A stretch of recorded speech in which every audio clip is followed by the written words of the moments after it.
In 2007, Estonia suffered cyber attacks. The government, media and banks were targeted. A year later, the Cyber Defence Centre of Excellence, in cooperation with NATO, was opened in Tallinn in North Estonia. 8 nations contribute to it: Germany, Spain, Estonia, Italy, Lithuania, Latvia, Slovakia and Hungary, which joined recently. Here researchers are working to optimise the protection of computer servers.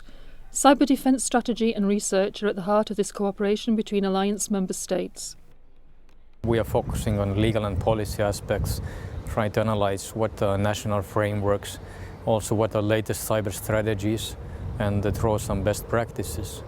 We also try to look on terms and definitions, which is quite challenging because they're constantly changing and difficult to find a common agreement among the nations. The centre focuses on different aspects of digital technology, such as artificial intelligence and the role it could have in future decision-making. The protection of critical infrastructure is a priority area for the centre. The issue that many researchers are focused on today is critical infrastructure. And this really encompasses everything from hard targets like water and electricity, nuclear infrastructure, to softer targets like elections.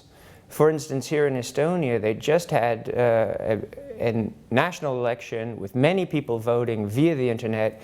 And so before the elections, there was a major effort to secure the infrastructure from hackers, because you can only imagine if the national election is tainted by some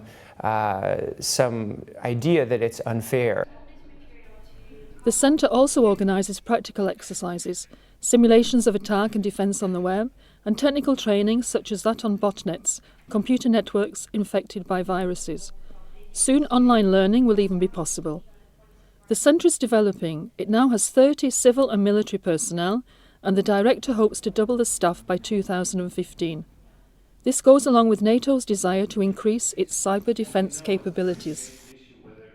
We definitely will continue to do more work on definitions and terminology, which would help understanding from the NATO nations, supporting the policy documents, all the reference materials. As well, we are continuing to provide more close support on exercises, helping to drive the scenarios and also playing the different roles, different exercises. Today, cyber defence is a major issue, and the centre will certainly play an increasingly important role in years to come. 3 nations, the United States, Turkey and Poland, should soon join it too. This is NATO Channel reporting from Tallinn.